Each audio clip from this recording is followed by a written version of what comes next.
welcome to Combat Thoughts. I'm Robbie. I'm Lee. And I'm Alex. We're going to take a deeper look at culture and philosophy behind martial arts.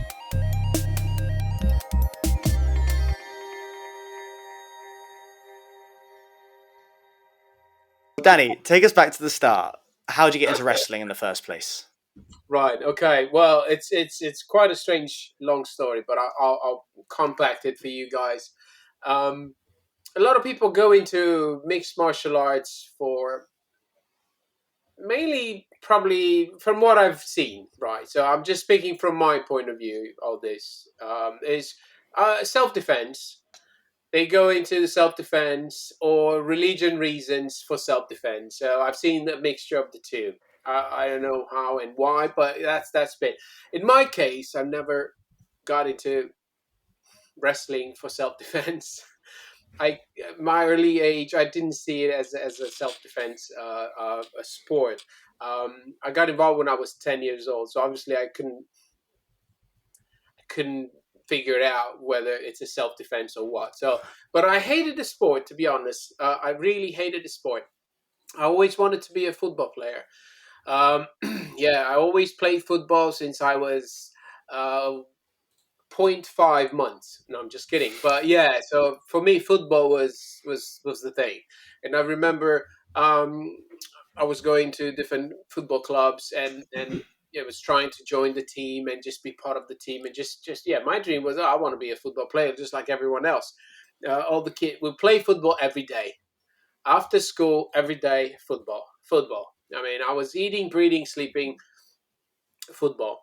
And one day, my dad told me that he has a friend who's a judo instructor, and he would like me to give it a go.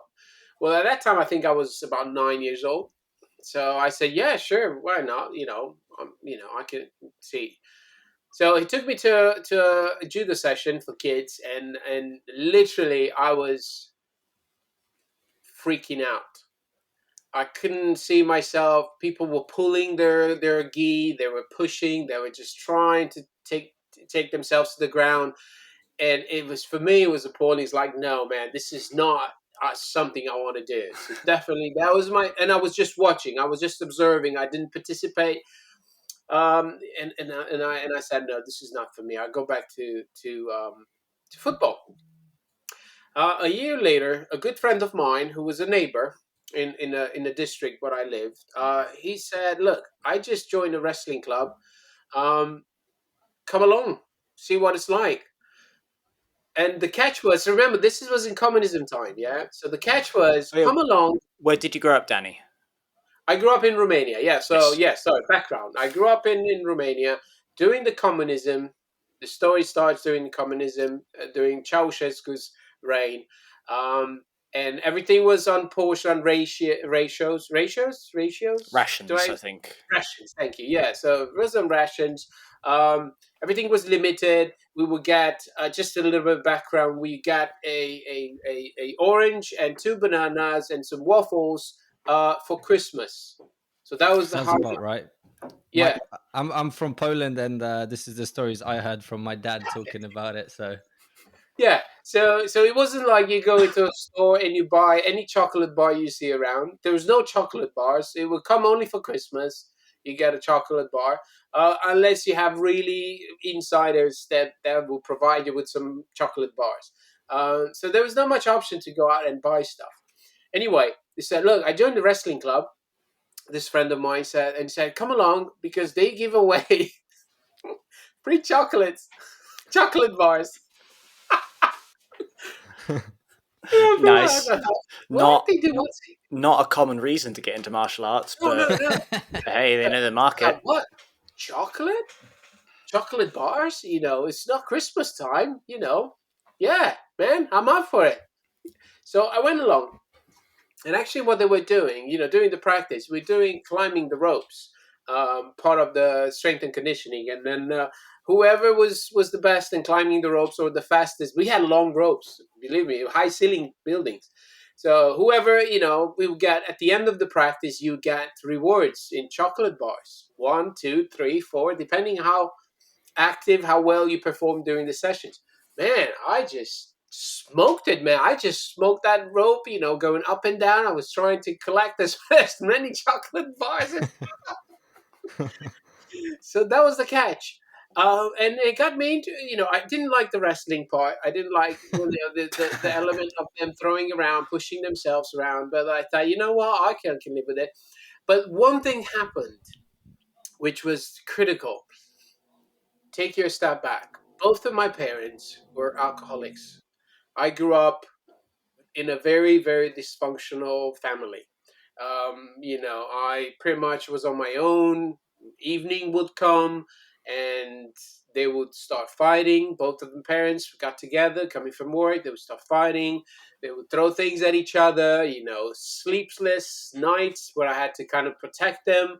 My mom was on one side very aggressive. My dad was not trying to beat her up and try to, to just play cool, but they were both drunk. So anyway, I ended up many times, many nights that I couldn't sleep. I was running to get help from my neighbors. As a kid, remember, 8-year-old kid was just running around in the middle of the night, just trying to find help, to stay between my parents. My older sister, I have a 6 years older sister. She was there most of the time, but then at one point she just left. She couldn't take it anymore. So I was, yeah. That is very important on the background. So because I pretty much was on my own, I had to deal with the school on my own. I didn't get any help doing my homeworks. I didn't do much of my homeworks anyway. Because of that, I started having problems with, with anxieties. I was pretty angry, and obviously all that stress was coming out and manifest as a kid. So anyway, back to the wrestling. I was 10 years old when I joined the wrestling club. And then one thing happened that I'd never experienced in my entire life. And it was the coach, the head coach, really was looking after me, and kind of for the first time someone's interested in me in any way or form or shape. And he pulled me aside, halfway through the session, and he said something that just stuck to me. He said, you know what? I know your upbringing. If you stick around, I'll make a champion out of you. Hmm. That was it. So Wow.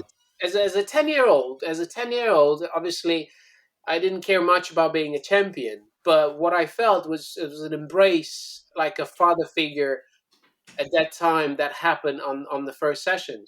And I thought, you know what? No matter what needs to be done, I'll just stay here because this is home now.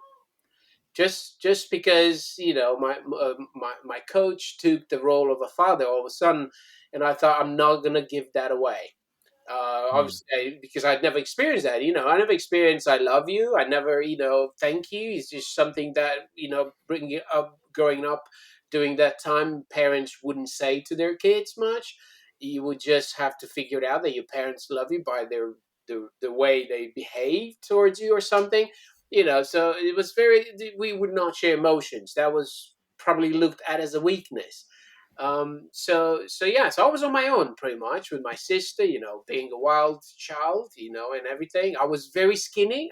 10 years old, I was 25 kilos, which is way below even the minimum weight for the wrestling. 27 was the minimum weight for the wrestling on my age break. I was 25 with the Hmm. all the gear on. And that explains why I wasn't eating properly. I was just pretty much going to school, being a trouble kid, out of school, playing football, and then trying to get home as late as possible so I wouldn't see what's happening. So that was the background, which obviously, as I said earlier, people go for self defense. Obviously, I was too young. I pretty much got connected to wrestling because of the father figure. Yeah. um, yeah, so that was for me. Go on, if you.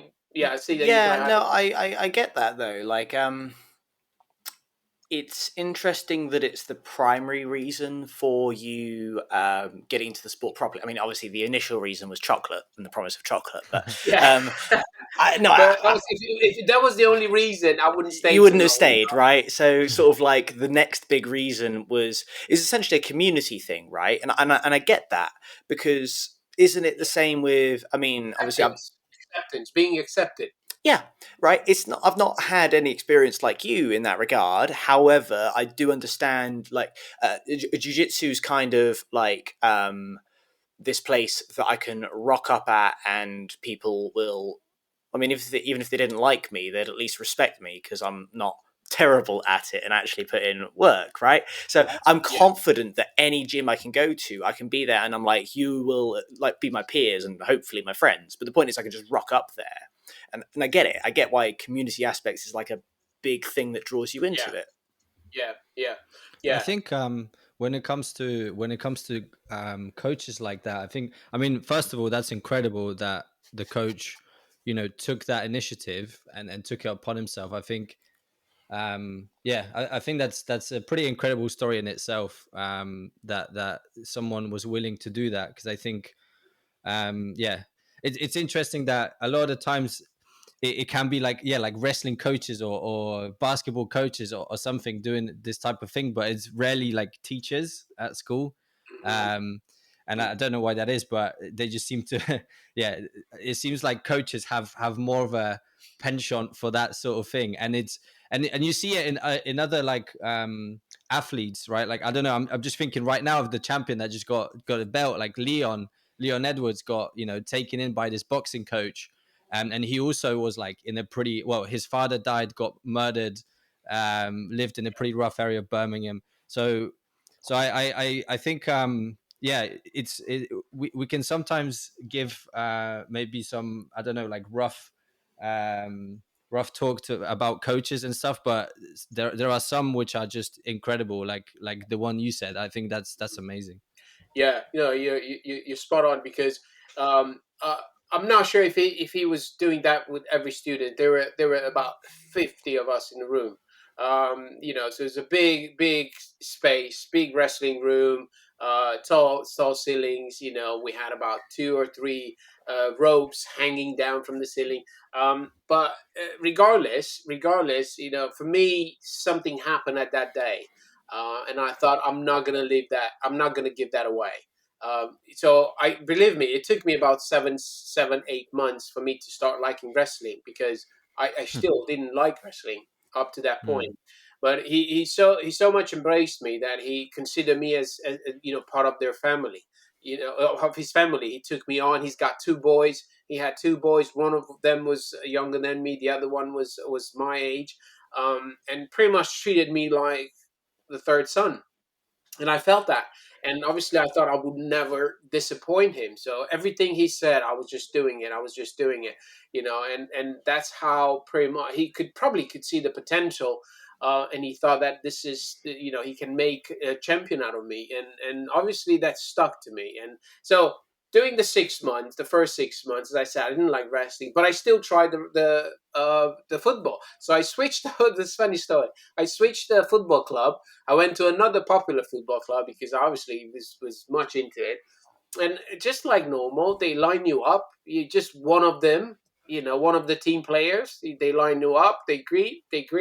Up you go. Play football. At the end of it, they line you up again. See you later. See you next practice. There wasn't any connection. So with mm, the thing that when what happened earlier in the wrestling room, and then going back to the wrestling to the football club, comparing the two, I thought, man, even though I love this sport, there's not a connection between me and my coach. I'm just nobody there. I'm not even sure. I wasn't even called by my name most of the time. I was just there. Um, Mm-hmm. and that for me slowly just moved me away from football, and I dedicated more to wrestling. So, and obviously I found a reason and a purpose, an escape. For me, it was an escape from my family. Obviously I wasn't much on the street. I was just going and training every day, trying to do as much as possible. Summer came along, we had summer camps, and it was the highlight. My parents never took me anywhere else, not even to another city, where my coach took start taking me to the sea. For me to go to the sea was a dream come true, because never been taken mm, to see the sea ever. And then every summer we would go to see the sea. We would train at the sea for 2 weeks, and then in the fall we'd go for another the fall school break. We would go in the mountains. So and my coach was not only an emirate wrestling coach, he was also emirate in high decorated in tennis, and also in skiing. So Hmm. obviously during the summer camp, during the summer, he would say, "Look, let's just take a break from wrestling. We still do the warm ups, we still do the drills, but not so much. But we focus on other sports." So in the summer, I used to, I learned how to swim, how to play tennis. In the winter time, I learned how to ski, how to do ice skating, snowboarding. So just be me being in wrestling, with this amazing coach, Jorma Ferenc, that's his name. I was able to learn other sports and enjoy and not get sick of wrestling, because obviously if you do it throughout the year, the whole year, you pretty much start hating it. But he was smart enough to introduce different sports alongside that will help you. And I learned ping pong during the summer breaks. And the way we played ping pong is so funny. We had the gymnastic. I'm not sure what's called in the gymnastic box that you build up and then you jump Oh yeah. over it. Yeah. So those boxes that you build up, you stack one after the other, Yeah. and then the top one is always with the Padded on top. mat on and, Yeah. and soft. You see. So anyway, we'll build up two of those. We'll take the legs of the ping pong table, we'll put it on there, and then it will have us play table tennis in the wrestling stands, because it was low enough, so we had to pretty much be in the wrestling stand. So I learned to play ping pong in the wrestling stands, and then basketball. Obviously, basketball on the mats is more like rugby. Put a bunch of wrestlers, different levels, different weight classes. Put two teams together on the mats. You have two basketball poles on each end. You cannot bounce the ball. Obviously, it would just turn up in a rugby, but the end goal was to score in a, in a so a lot of creative ways of learning other sports, and I loved every bit of it. So it became, after 6 months, obviously it became part of me, and I started liking it. Before I started liking it, I went to a competition or two, and I was literally rubbish. I could not. I was just frozen of fear, and I remember my first competition. I was in wrestling stands, handshake my partner, and then he just literally just pushed me. I was 10 years old, right? He just pushed me off my shoulder, and I went straight on my back. He jumped on me and he pinned me. I was Ah, that Uh, scared. And I was so embarrassed. And the coach came up to me and he said, "That's okay, then, don't worry." I expected him to say, "Oh, that was terrible. Why you didn't know?" All that kind of stuff. None of that. It was just more encouraging. And I thought, "Oh my gosh, this is amazing." So I can grow here now, because I've seen other coaches. Don't get me wrong. I've seen other coaches at other clubs, how they were aggressive to their students. I've seen kids beaten up. Literally, I'm not exaggerating. Back in the day, there wasn't yeah, human. back in the day, that was It normal. wasn't human rights or parents have something to say in all this. So the coach could literally beat you up, and no one would do anything about it. You'd Um, probably get beaten up at home as well for getting beaten up by the coach.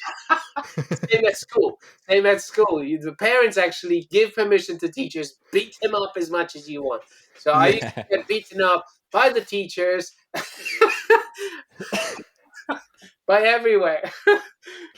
So you can imagine, every day at school, I got into trouble. I was beaten by the school teacher. But anyway, another story. 6 years old, right? I'm 6 years old. Had nothing to do with wrestling, but just to give you a background where I'm coming from. I'm 6 years old. First day of school, right? So it's the first day of school. 6 years old. Second break, right? On the second break, I'm hanging out with my friends, and all of a sudden, someone shows up, comes to our group, and slashes me up with a Gillette razor right here. So if you can see, there's a cut here. Holy shit. Yeah, I still have that cut. 6 years old, he cut me up. It just burst with blood. And then the ambulance came, took me to the hospital. First time I went to the hospital, the doctor said, "You were so close of being killed. Main artery was barely touched." and I got 4 stitches. Yeah, 4 big metal stitches back in the day. So I thought that's how I started school, And then I figured out the guy who sliced me open. He was 1 year older than me, so he was 7 years old, and he confused me with somebody else that he wanted to get back to. Right. So he obviously, and then we became friends. As you do. We're kids, right? We're kids. We don't hold grudges too much, right? So, but yeah, so that's how I started school. So I thought if I make it the first day of school, I can make it in life. So yeah, so that's, you can see that scar. Now you see, it's just there. So only this side. This side had a lot of issues. Right, I have another scar up here with 2 stitches. But yeah, so it had nothing to do with wrestling. But yeah, so as you can see, it's been a tough childhood for me, from the parents, but also in a school and outside the school, everywhere. Just trouble, trouble, trouble, trouble. So back to wrestling. Well, Um, Go on. Do you have any well, questions? yeah. Take us through. Like, so you did one competition and kind of fumbled it, but also you were 10, so either way. Um, Yeah. where'd you go from there? Take us through, I Yeah. guess. So after that point, once I started liking it, I got a hang of it. I really, we were going to competitions every weekend. It wasn't like, same like in America, they do every weekend or every other weekend you have a competition. So you act constantly competing, constantly competing. So I was getting better and better and better at it, and obviously I was trying to make my coach proud. And then I started to realize that maybe he's right. Maybe he can make a champion out of me. And I started to believe in that as well. So I was working hard and was pushing myself. And then obviously I went up to high school. I got, all the way to the high school. I was start winning local, regional competitions. I wasn't doing well at the national competitions, because when we were doing national competitions, you had to qualify. So you had to qualify on the local tournament, and if you qualify on the local tournament, then in the first 3 go to the regional competitions, and if you qualify in the top 3, then you go to the national. So it was gradually. So I up to that point I didn't get to the national levels, but I was making my way through. And I remember, um, just cutting weight. We were cutting weight a lot. The old school of cutting weight, the hardcore, the dehydration. We didn't have all the supplements, all the diets. It's just train, train, train, dehydrate, don't drink water, don't eat. So I remember, you know, cutting weight almost every other weekend, because everybody was cutting weight even at that age, 15, 12, 15 years old. Everyone was cutting some sort of a weight. So it was part of our normal routine, really. You couldn't go to a competition without cutting weight. So that was hard, that was tough, because with the higher you would go, the tougher you would get. And then obviously, I started to make the national competitions. I was training twice a day. My coach was so dedicated. He would pick me up early in the morning before school at 6 o'clock, take me to the gym, to the wrestling room. There was another one or two guys there, was drilling. And then he would take me to school. At 8 o'clock, I was at school. Um, do my school. At 3 o'clock, I was at home. Do as much homework as you can, or do no homework. Obviously, depends on what's the situation with my family when I get home, and then the 6 o'clock again, go to train. So we were doing 6 o'clock in the morning session, 6 o'clock in the evening session. So slowly, so I was building up, and then finally, my dream was, if I make it to the top podium, then I'll be really really happy. I thought, So in 19, then revolution. No, well, yes. So in 1989. Um, if I think I already had a few national competitions that I didn't score, but this time was different. I remember I had a hard cutting weight period for this competition. There were about 30 plus of us or so. Competitions are national competitions are long, and we had many competitors. It's just what it was. And it will last 2 to 3 days. So you had to weigh in each day that you're wrestling. So if you were winning all day, so I was on the national. If you're winning all day, you had to wait in the evening, so you can move on to fight to wrestle the next day. Yeah. Whether it's qualifiers or semifinals or whatever. So if you win everything during the day and then you didn't make weight, you're pretty much disqualified. So it's very difficult for you to rehydrate after you make Oh wow. the weight, because obviously in the evening you had to wait again, and you still had to. If you cut a lot of weight, it was very very difficult. So I remember it was just a nightmare for me to wrestle that day, but I made it through, and then I ended up in the finals on the Sunday. Made the weight the night before, and I got on the podium. So I remember, it was mixed feelings going on the podium, because finally my dream has come true, but also my coach's dream and effort has come through, and finally I'm a champion, national champion, and I was almost 17 years old. It was in 1989 in the summer, and then a few months later in December the revolution came. So then everything just started to be shaken up. It was difficult. But anyway, I was still part of the national team. I was taken to be part of the national team to train for the Olympics or whatever it would be, international competitions. Um, I was starting to get a bit wild, being frustrated with the situation. Obviously, being a teenager now, all the Yeah. things that you go through, the teenager, the rebellion. I wasn't paying much attention to the coach, thinking that now I can do it on my own, doing stuff on my own, and not listen to him. And then the second time I was enrolled to the national team, I hated it. I didn't want it to attend, and I promised my coach to attend. And then a few days later, I ran away. Um, uh, yeah, it was. So I was almost disqualified from being a national team player because of that. My coach managed to keep me in, and then obviously I started competing again. But I jumped up in the category. I didn't want to lose weight anymore. I just, I had some stomach problem. My teeth were hurting, and just Wow. I said I'm not going to do it anymore. So I remember I had a competition, at 68 kilograms, and I showed up with 67. So everybody, from That's 74. way bigger. Yeah, 70. I was the smallest by far, and from any of all angles. And I thought, oh my gosh, this is the first time I'm competing at my weight. But actually, it was terrifying.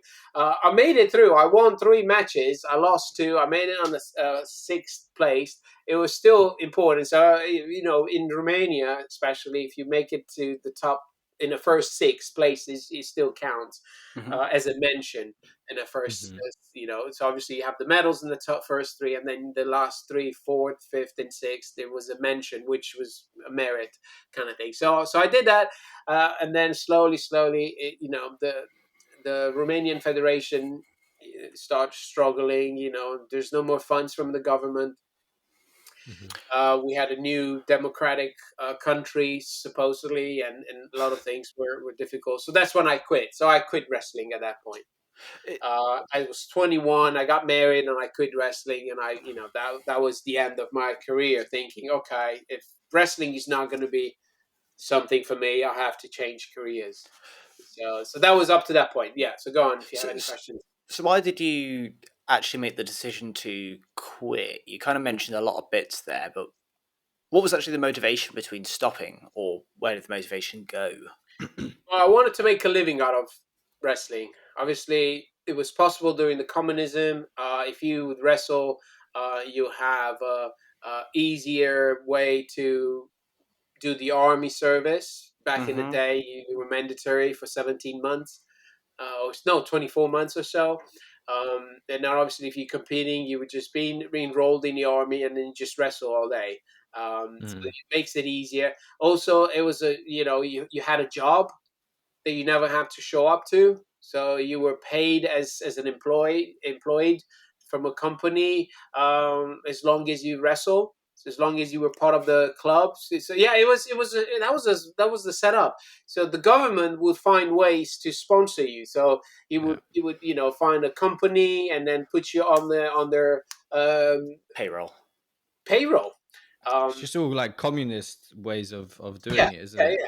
And you had all sorts of perks. So obviously, during the communism, you couldn't leave the country at all. It was banned. You could not leave the country.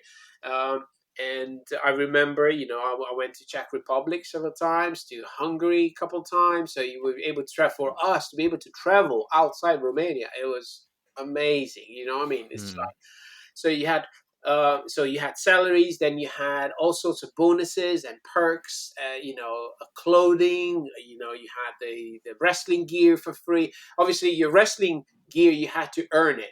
It wasn't like, okay, the coach decided, yeah, you know what, here's your wrestling gear, or you can buy it. No, you had to earn it by winning several competitions. Then you earn your Hmm. wrestling boots, and then you earn more competitions. Then you earn your singlet, and then you might get a training outfit, and so on and so forth.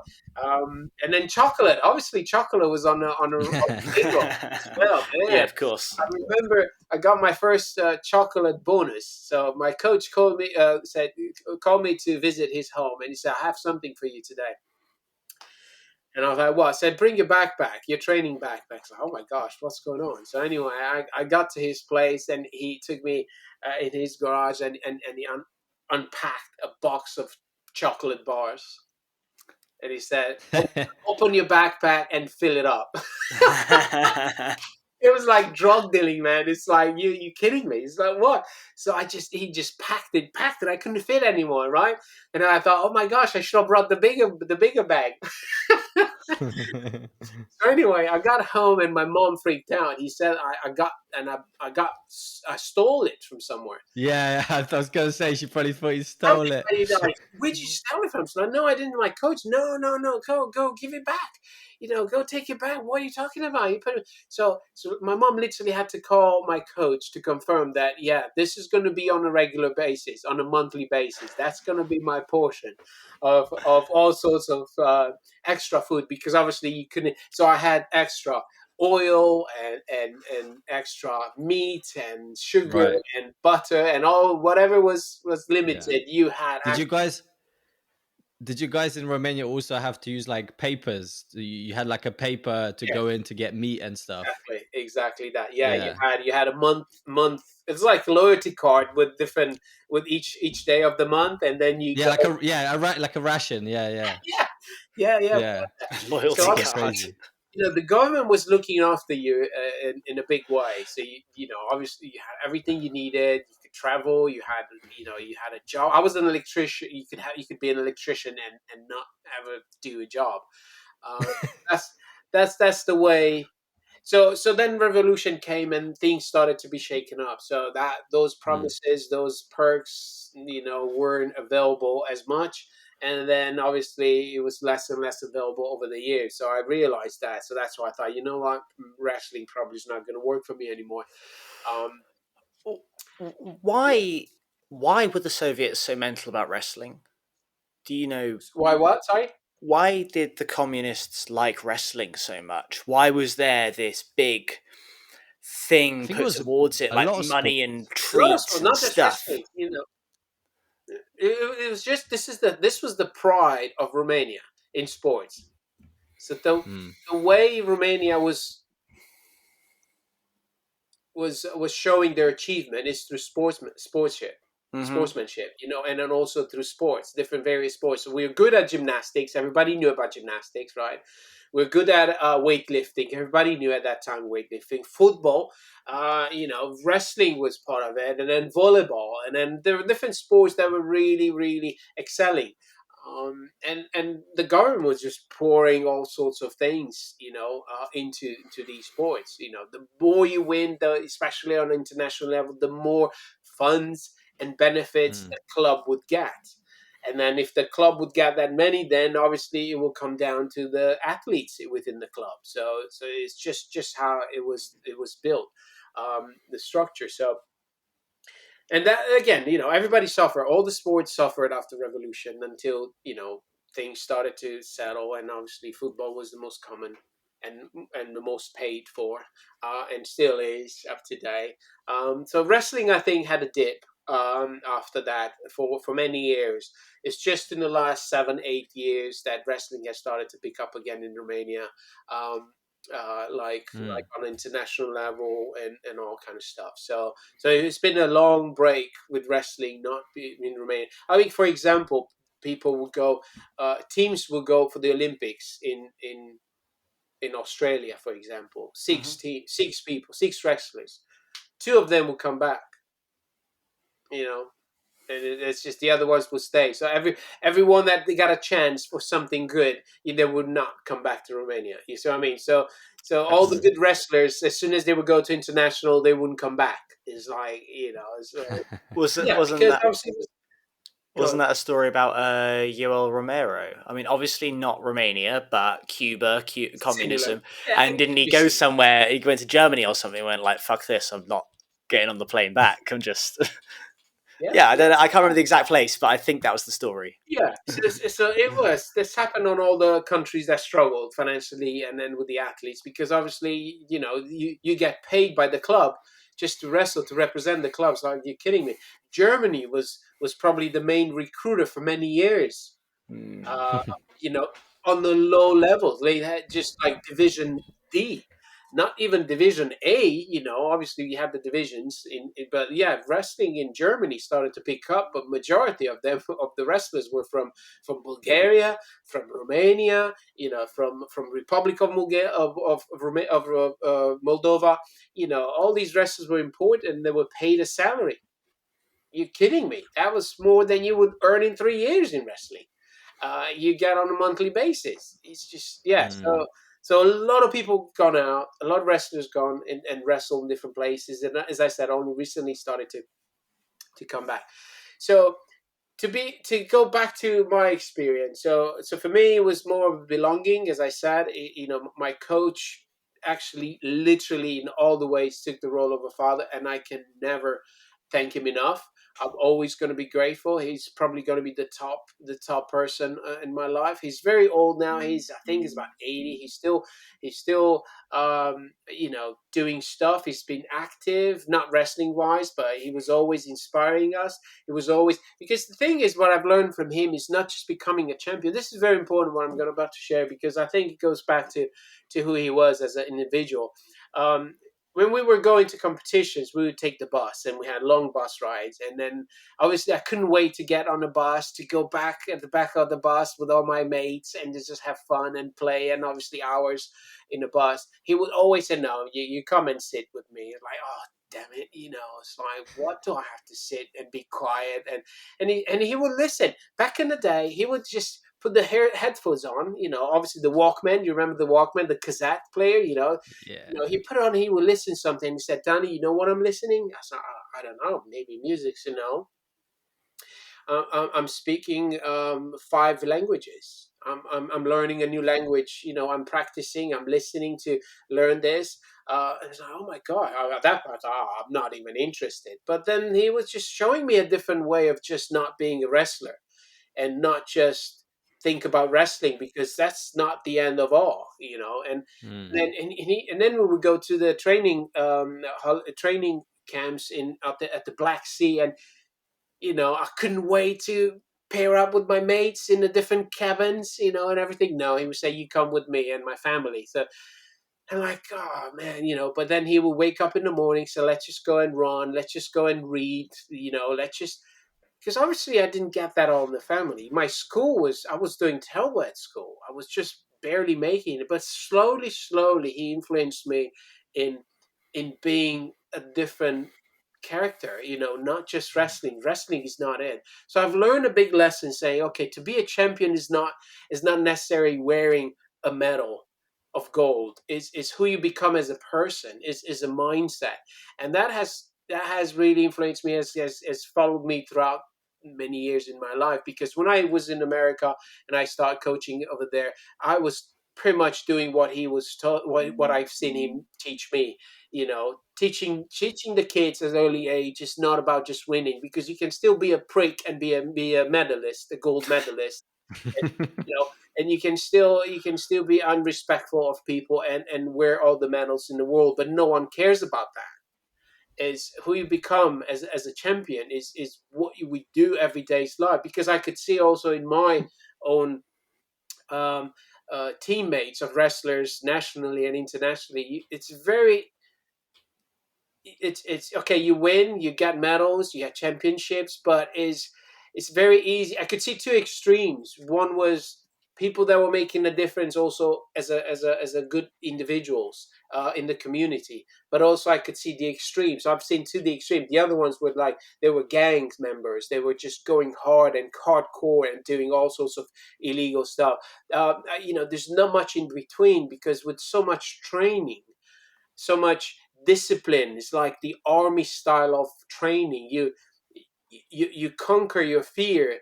Is when someone tells you, look, let's just, you have the wrong crowd, and it tells you, let's just go and rob a bank, or let's just go and beat this person and take their money.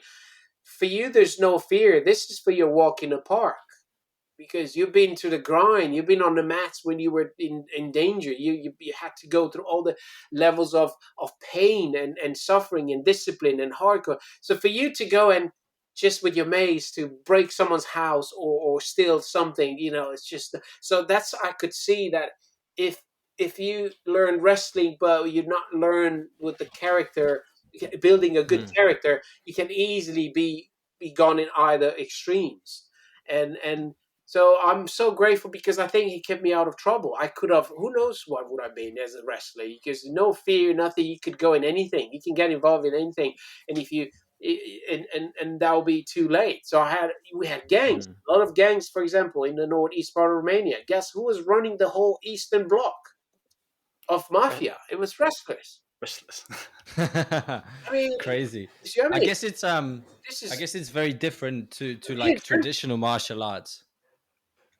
It could be. I couldn't In see wrestling as a martial art necessarily until, No, no, absolutely. No, I wouldn't, right? I wouldn't either. yeah, it's only becoming now with the merge of different sports and all this, now kind of like wrestling is in the bag with everything else because of the MMA, but I couldn't see wrestling necessary. So also self defense. So another thing for self defense, our coach used to tell us, stay away from trouble, never get into a fight. It's like, what? That's why I'm doing wrestling. I want to be the tough. I want the toughest. I want to be, I don't want to, but no, our coaches said, don't, stay away. You better, be a loser and run than just get into a fight. And I never got that until Hmm. one day I could see what damage you can do by applying wrestling in a self-defense scenario. I've heard of top wrestlers end up in a prison because they applied the technique, and then the guy smashed his head on the concrete and Mm. or died, or broke so many. So definitely, wrestling is not a self-defense sport. It's like brutal. It's too brutal to apply it in that scenario. Where Ju-Jitsu, now I've learned over the years, that is probably the best of all. um it's just because there's not much aggressivity, and you can apply technique that you don't need to throw someone in the head on their heads. um you Yeah, see what I mean? that's fair. Yeah, It's it's a different angle. It's a sort of art of limiting movement to create control rather than whereas wrestling, I think, is more about destroying balance and base to to control someone. It's more about, yeah, it's more about destroying yeah, balance so that they can't get up, rather than jujitsu, which is about, yeah, stifling movement.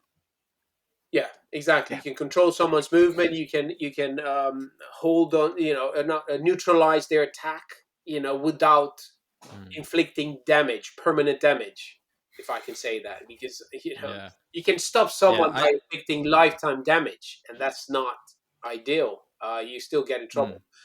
Yeah. Um, I wanted to ask because as you were sort of talking about, because you were doing your training, like majority of your training during like the communist times, and I'm curious, was it like sort of like, I don't know, was it like more of a Romanian program that you guys were doing, or was it like, do you think it was like a Soviet type of program that was being done? Did you guys do like weight training as well, like some sort of like old school Soviet weight training. Yes, it was influence, Soviet influence, 100%.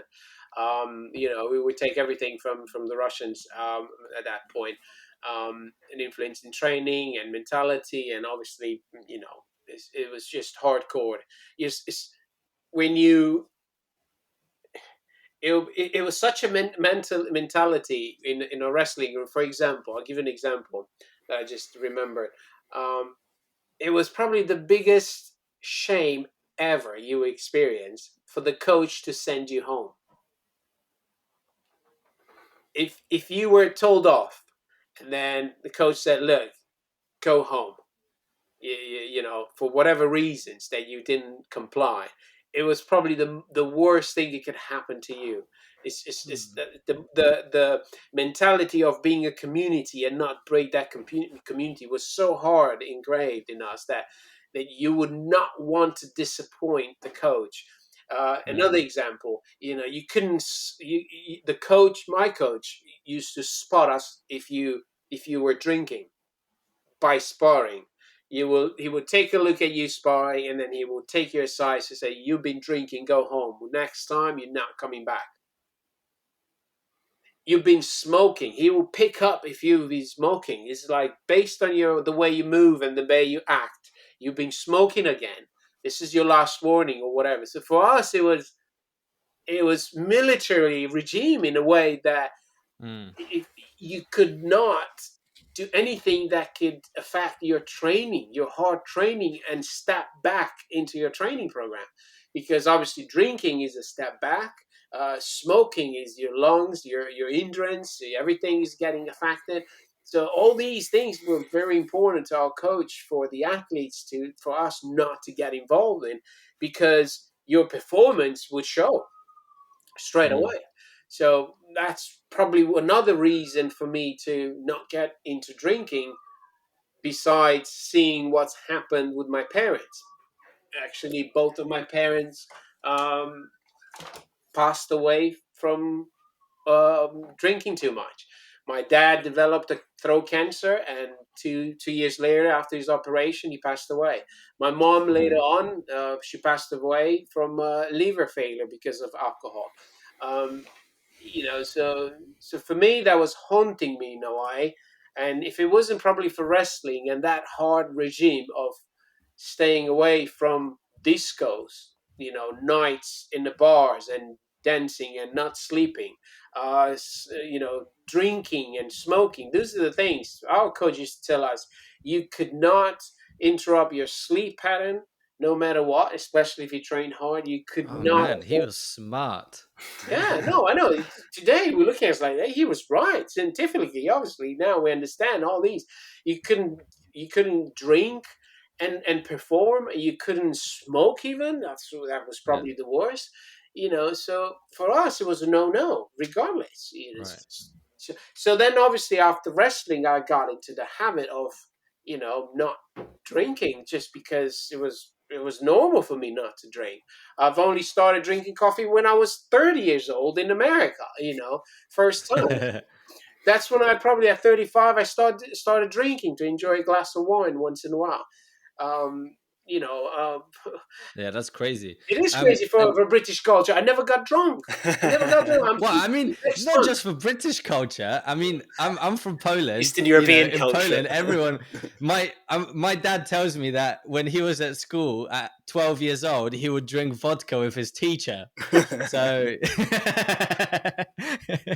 so yeah, So no, drinking was part of our culture. Don't get me wrong. Everybody was drinking yeah, after work. Everybody was in a pub. There was nothing else to do during comedy shows. sure. What else? There's no TV. There's no TV program for you to go to home and watch. It would start at 8 and it will finish at 10. So we only had 2 hours each night. So what would you do? You just go and hang out with, Drink palinka. drink palinka and beer and all kind of stuff. You see, or go and train. So that was another option. Okay, train. That right. You see what I mean? So Could that's you maybe speak to like what I don't know, like a training session that you guys would have, or maybe like a wrestling training session? How would that be structured, like yeah. your training regime, and then maybe like the weight training that you would do, or like conditioning? Because I'm very curious how that Yeah, so worked. as I remember, we always had 2 hour sessions. Rarely we had anything under 2 hours. Maybe it was during the summer when we didn't much. We have an hour and a half. So our weight training was part of the program each day. Hmm. So you start with the warm up. We had very tough warm ups, up to 45 minutes to an hour, and then drilling and drilling and drilling and sparring. And at the end, when everybody was exhausted, that's when the strength and conditioning will start. Oh That's when you shit. start we do stations, you climbing the ropes, then you do station with the barbells, and you do explosive movements with all kinds of weights, and then so you do rotation and until you're pretty much dead. So that it was part of it. It wasn't a separate like these days. You go to a strength and conditioning session. You very rarely you see that happen unless you were injured and you could not participate. Then you would just show up and do your own thing. Um, Mm. the other thing was we always had a medical team looking after us, regular health checkups. If you were ill or anything, the coach immediately would spot and say, "Look, you got to stay out for that many days or weeks or whatever. You got to see a doctor. You got to recover." And that was a way of keeping you fit and be able to wrestle for so many years. And where today you're on your own, that's comparing with today is you're on your own. If you have injuries, you have to look it after your own. If someone can guide you, that's fine, but it's pretty much you're on your own. You don't have a team to look after it on a regular basis and check your health every month to see how what's improved, what's not improved, what's lacking, or so we had all kinds of medical checkups like that, which was good. All was sponsored by the government, of course. um yeah, and then obviously warm ups were longer at the beginning. So oftentimes we had warm ups, we had games. So we had to play basketball on the mats, we had to play football. Sometimes we play football. So always Monday and Friday nights were football nights, where as a warm up for an hour, we just play football, all of us, and then Mm. on the mats and do that. So it was quite creative in a way because Yeah. you want you include everything, a little bit of everything each time, every session. um, you wouldn't see anything separate as far as I remember. Obviously, it Sure. was different when you were in a national team. As a team member, a national team member, you pretty much you move to a location. You live with everybody else. You have your own room, or you share the room with someone, and then oftentimes you do your school over there because you normally go and you stay there for months, up to 6 months to eight Oh months. wow. So that's why I hated. That's why the second time I ran away, I just hated to be isolated for that long. It's just like going on the army, and then you pretty much live and eat and sleep with everybody else and train. Like in the barracks. Yeah, yeah, and do your school, and you also do your school over there as Yeah. well. So, so yeah, that was what it was like. It's very different from what is today. Also, another thing, a comparison. Maybe this is helpful. We would wrestle for a way of survival. So we knew that if we wrestle and we win, we will provide for our family. We will make it work. It was more of a, okay. If you don't win, you're gonna lose something. Your family Mm. is gonna suffer. Where these days people join a club or whatever reasons they have on top of it is like, yeah, okay, I'll pay for my own training, and if I Mm. win or if I lose, no one's gonna be affected except me.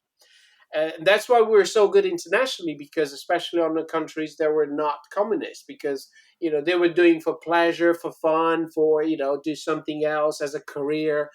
We were just surviving. We had to make it work because so that was a big motivation for us, to train hard, to look for a win, to come back with the gold, because we knew not just us were going to benefit, but the rest of the family. So that's another big difference, and that's why wrestling Mm. has had a dip after revolution, because that element was pretty much slowly taken away. And until you had your own sponsors, until you make a career of your wrestling and it becomes your lifestyle and everything, that's totally different. But yeah, it was different, to be honest. Yeah. So So back to the story. where were we? Yeah. So yes. Revolution. Pardon me? Revolution has happened. Yeah, so we had the revolution. I pretty much realized that having a medal is not going to change my life. As I said, it was a bittersweet moment for me on the podium. I haven't shared that with many people, but I was looking so much to that moment, and when I got there, I was a little bit disappointed as well. And I'll tell you why. Because as they were giving me the medal, thinking, "Man, this is it." I put so much trust, so much hope into this medal. For some reason, I thought it was going to change my life. And then when I received it, I realized that okay, it's good. It's a good reward for all the pain and suffering and training and all that I've gone through. But I'm going back to the same family. I've still got problems that in my family that hasn't changed. A medal hasn't changed all that. I'm still miserable when I go back home. What am I going to do? Will I keep wrestling and keep going and get more medals, but still be unhappy? Or what's the difference? So for me, it was a big turning point, and that's when I probably became a bit more religious around that time because I had so many questions, about life and about situations. Obviously, I had issues personally during the first few years of wrestling and all that kind of stuff with being alone and with my family and running away. I ran away a couple of times as well from my home. I joined my sister. We rented a one studio, and we lived together for 1 year. Actually, during my year when I became a champion, I was able because as soon as I left the home, I was able to focus and that's when I won my championship. Mm-hmm. But yeah, so then I started to look into other ways. It's okay. I need to look after myself. Wrestling is not going to be it. It's not going to offer me anything anymore. And by the time it settles, as things settle, it'll be too late for me. I'll be out of shape. So I took a long break. I started involved with the young people, helping young people. I joined an organization, and then I moved city. I moved to the northeast part of Romania for about 9 years, and I had my own charity foundation. I called it Edit Romania, which is education, entertainment, and for youth. I pretty much ran that for about 9 years. I did no wrestling whatsoever. We were helping people get jobs. We're helping young people study English and learning computers for them to get a better job. So I was trying to be a good player in the community to help give back to people. And after 9 years, I took a break. We had too much. It was too intense. My wife and I and my daughter, we took a break and we went to America. So we had connections in America, obviously with the charity. We had similar foundations and charity in America that we're working with. So we went to America for a sabbatical year. And we were there for 6 months, and that's when I got back into wrestling. My friends got me into wrestling again. He said, "Look, come on, they're gonna love you here. Wrestling is popular." I said, "Look, man, I haven't trained in 16 years. For me, wrestling is out of the picture." Even though I can't believe it, every other night or so, I would just dream that I'll be on the mat. I would dream that I would just win competitions. For me, in my dreams, I was still rolling. Obviously, in reality, none of it. Um, so I got involved. Long story short, I got involved in a youth club over there. I started teaching. It took me about a year to get back into some sort of a shape, to be able to start wrestling. And I realized that if I started now, I'm not going to stop. As soon as I stop, man, I'm going to go backwards. I'm getting old, so I need to keep moving. So I had about 150 students in Nashville, Tennessee. We lived in Nashville, Tennessee, Williamson Oh wow. Wrestling Club. And then I started having my own private groups, and I built my own team, and we were winning competitions. And then I applied for a new visa for me to be able to stay there after 3 years, and that failed, and everything collapsed. Oh, Oh, damn oh it. shit. Yeah, Yeah, so I was given 30 days to leave the country because the visa was rejected. My friends say, just stay on, just like everybody else, stay illegal. And I said, no, man, I'm not going to do any of that. I'm going to leave. So yeah, all this that I built in 3 years in wrestling and everything, I had to leave behind. Oh Um, man. it was tough. It was tough decision. It was very difficult to say goodbye to my students and everything. So anyway, then I come back to Romania, try to settle back into Romania for the first year. My daughter wouldn't fit in. She was speaking more English than Romanian, and I wanted her to continue her studies in English. So we were looking at where we're going to go from here. So obviously, England was on the bottom of the list because we had no connections with England. We had connections in Australia, so Australia was a good contender. Obviously, I spoke to the wrestling federation over there. They said you got to come and you got to start from scratch. There's not much yet. We're all old folks. This wrestling is not active as much, but you can start and you can revive it. And I thought, are you kidding me? I had my own team. It was quite popular in America. It was difficult for me to start from scratch. So that was a no. And then my friend, I met, reconnected with a friend, and they invited in England, and he said, "Oh, come on over and visit us for Easter in 2010." Hmm. And I said, "Okay, we'll come and visit you. Make a change."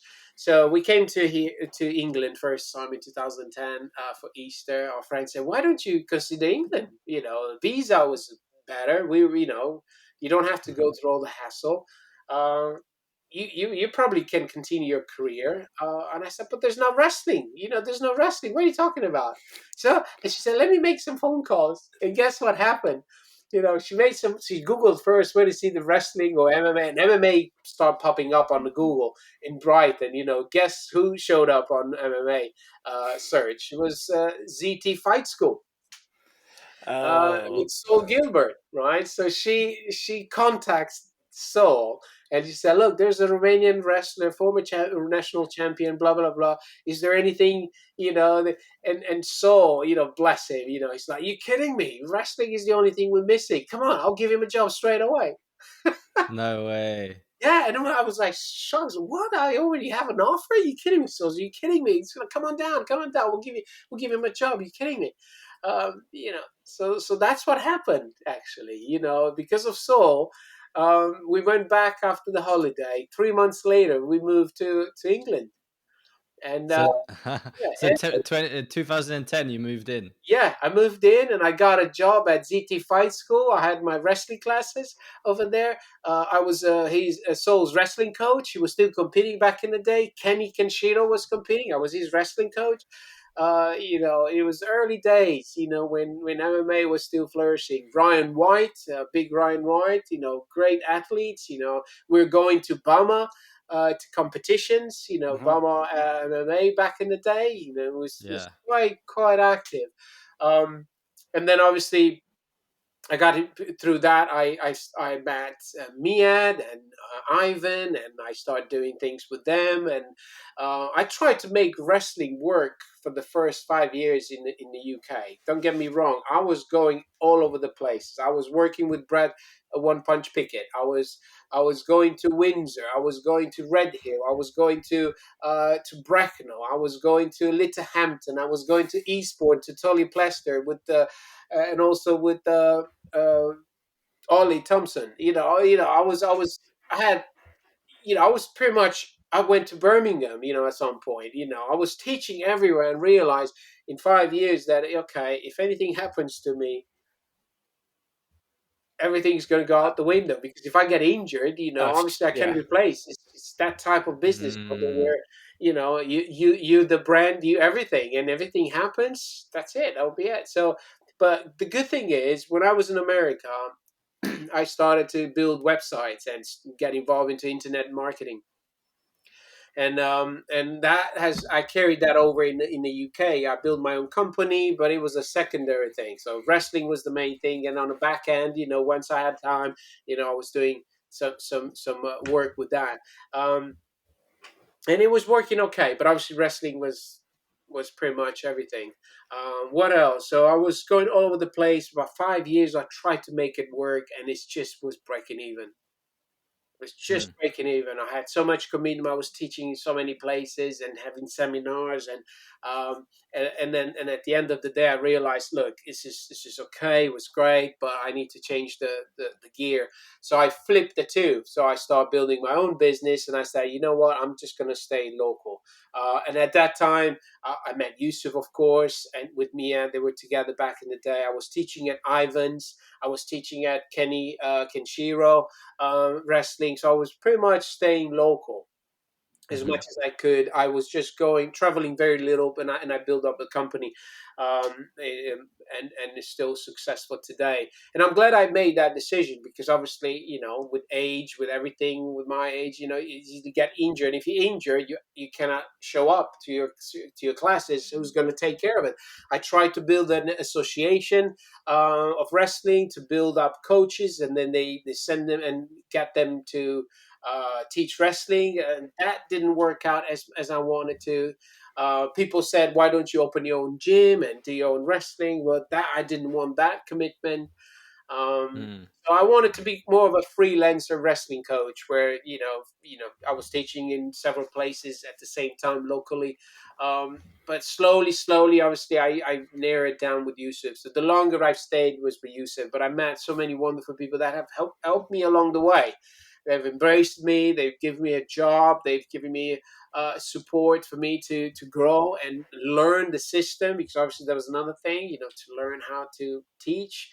I had to adjust my wrestling training Mm. program. Obviously I started with 2 hours. I shrink it down. I had to adapt it to their levels. Because back in the day, if you show up at 16 years old or 17 years old and you say, "Yeah, I want to learn wrestling," we would say, "Come on, you're too old for this." It's just like gymnastics.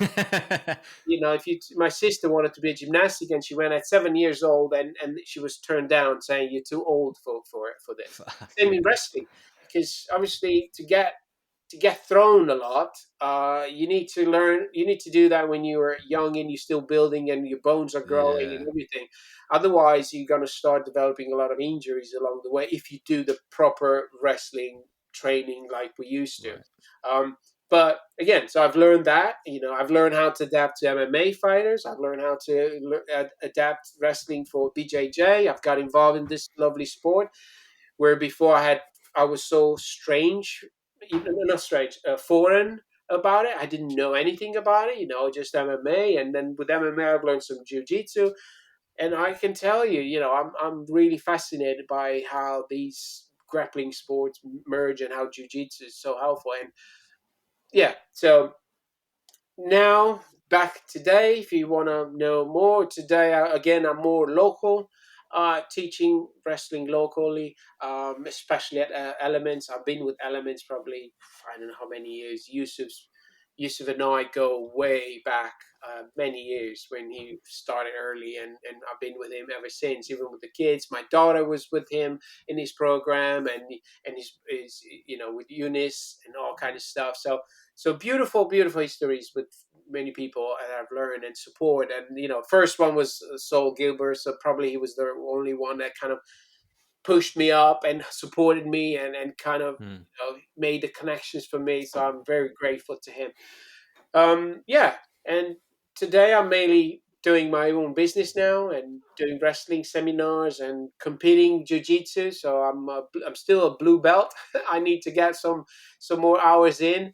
With the pandemic, obviously that has stopped me from attending for many years. I mean, 2 years, and then I moved.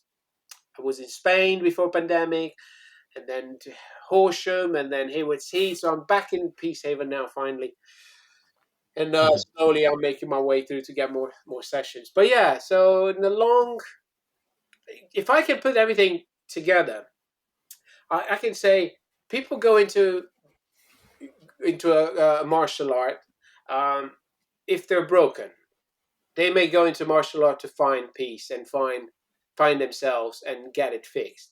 Some people go when they're not broken. They just want something new, and they just and they go, finally they find themselves in the same pot with everybody else. And the sport itself, whether it's jiu-jitsu, wrestling, MMA, boxing, whatever, is very hard.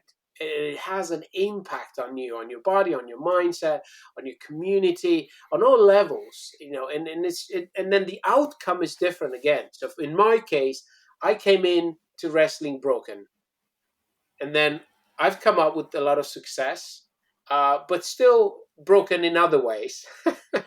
Because obviously, when you go, this is very difficult, and probably it requires more explanation later on. But going through hardship, and especially if you do it as a career, years and years of grinding and training and discipline, it's like army type of lifestyle, hard discipline. Um, it has an impact on you, on your character, and that sometimes is makes it harder to socialize with other people. For example, I struggle with with people that are a little bit slower in terms of taking action. Because obviously, in my case, it's like me. Come on, let's go, let's do it now. This is like no excuse. There's nothing so hardcore. Let's go for it. Mm. But not many people are at that stage, and it took me a while to realize that and kind of adapt as well, because it's hard to, when you live at that lifestyle and that expectation. It's hard to have a lower expectations when you're hanging out with people, your family, your members of your families, your closest friends. It feels sometimes that I'm dragged behind, whether it's business or training or in mindset in general about life. So, and other people on the other side, I've seen, they come in broken and they come out with success, but they're still broken in other ways, or they come non-broken and they're still not broken on the outcome. So think about it as like a funnel, that everybody goes in at different stage, but the outcome is pretty much the same, but it's fine tuned. Yeah. Does that make sense? It's fine to, you're That makes still sense. broken, but in different brokenness than I was before. Now I have Yeah. a family. Now I feel accepted. I don't have to struggle to achieve that. No matter what I do, I already know myself. But the brokenness is on a different level. Is relating to people. Is being part of a coach. Another element is being a coach helps me to support that, to understand the student, to be there. There's another. It's very complex equation if you think about it, but it is beautiful. At the end of the day, it is beautiful to be part of a sport, regardless of the hardship, the injuries that you go and accumulate, Mm. friendships that you build, and then the disappointments that you have from same friendships. It's all part of the package. But would I do Yeah. it again? 100%. 100%. Well, 100%. if I may ask, I don't know if Robbie, you have any burning questions. I was just maybe going to ask like a sort of parting question, which is what what is your relationship? You sort of touched on it, but what is your relationship with wrestling now? Because you've had, you had a really long time of very intense training, getting to the national championships, getting to the top level. Then you sort of just basically 16 years nothing, and then you slowly found your way back into wrestling. What's your do you find your relationship with wrestling is better now that you've also flipped the equation, so you do more of your your actual work with your company and wrestling on the side? Yes, yeah. So wrestling for me is more of a hobby now. Mm. Is I don't see myself doing wrestling to compete on a wrestling level, nationally or internationally. So for me, it's more of a merge sport with Ju-Jitsu. So wrestling is for me is a hobby that I love to integrate and help out in Jiu-Jitsu world. So that's how I see myself, and that's my role. How I see my role at the moment. I don't see myself as a coach of pure wrestling and then train Hmm. people to compete on the wrestling level. That's not my call anymore. Because especially I found a new love that I can attach to wrestling, which is jujitsu. I want to keep that relationship, that love relationship, as long as possible.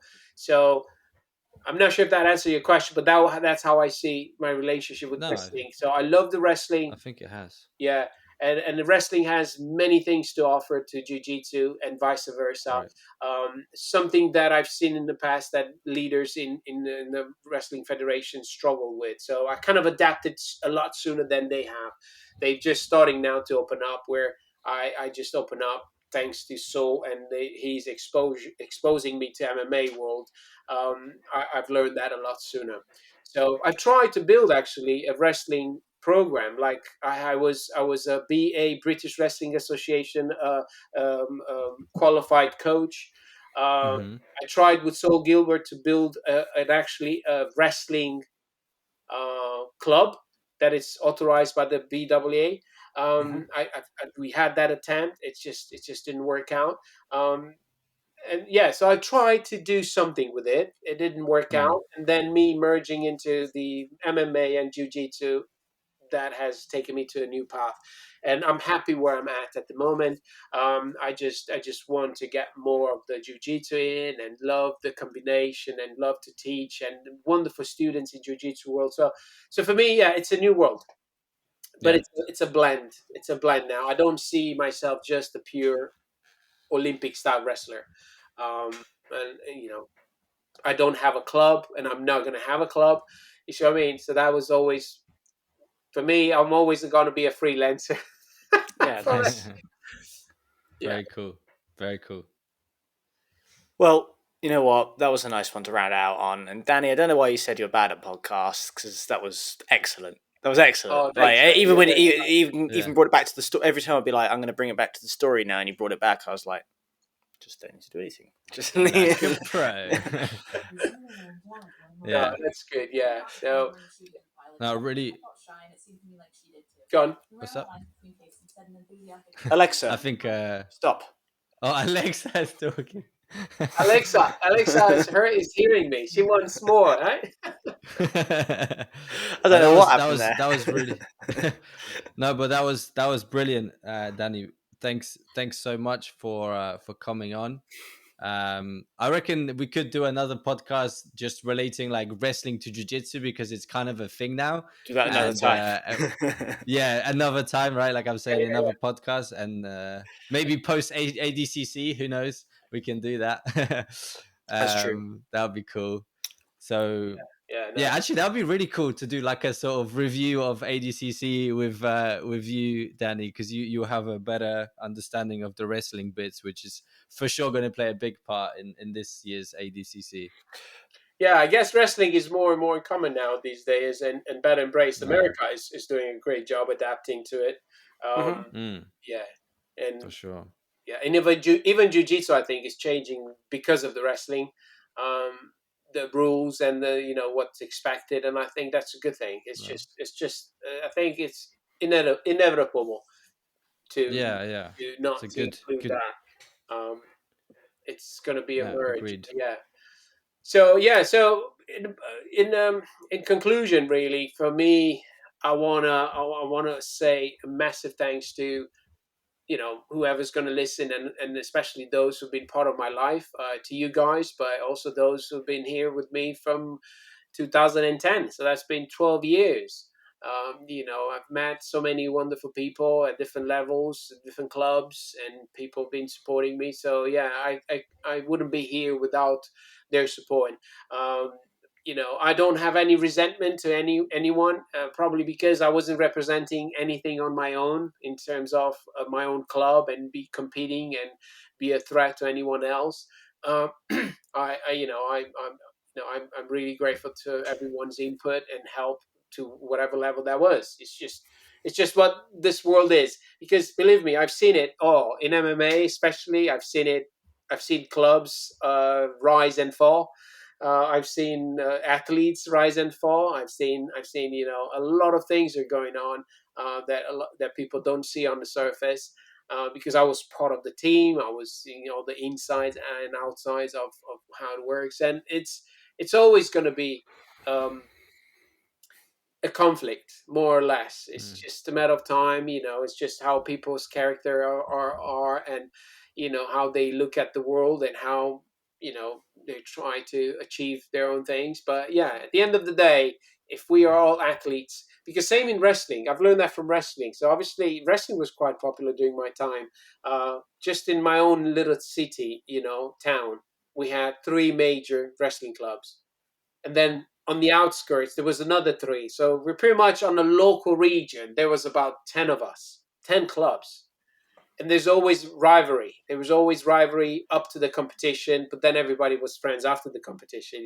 Everyone was trying to steal their students or whatever.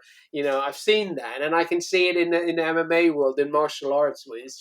It's just a matter of people finding the rhythm and go with the ride the wave in the right way and be good individuals and learn from each other. I think that's the bottom line, because I've met wonderful people, believe me.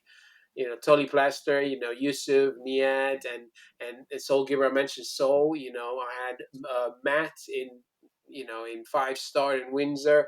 I met, Dina Messinger. I met a lot of people. Brad One Punch Pickett is a lovely, lovely individual.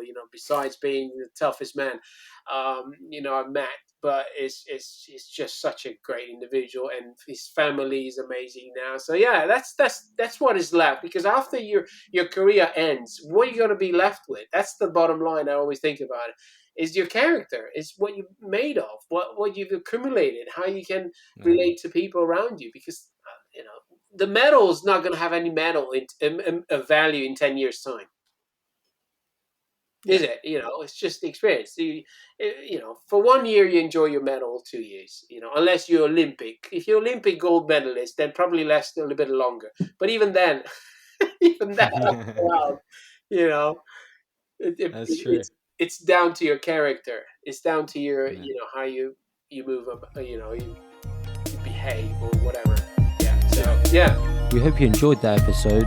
If you did, please consider subscribing to the podcast and checking us out on YouTube, Facebook, and Instagram under the name Combat Thoughts. We'll see you next time.